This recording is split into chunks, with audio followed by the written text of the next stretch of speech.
بسم الله الرحمن الرحيم. اقرأ باسم ربك الذي خلق، خلق الإنسان من علق. اقرأ وربك الأكرم الذي علم بالقلم، علم الإنسان ما لم يعلم. كلا إن الإنسان ليطغى أن رآه استغنى، إن إلى ربك الرجعى.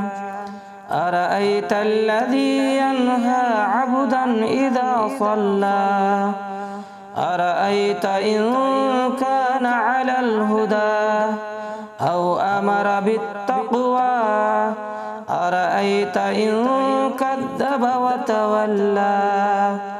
ألم يعلم بأن الله يرى، كلا لئن لم ينته لنسفعا بالناصية، ناصية كاذبة خاطئة. فليدع ناديه، سندع الزبانية. كلا لا تطعه واسجد واقترب.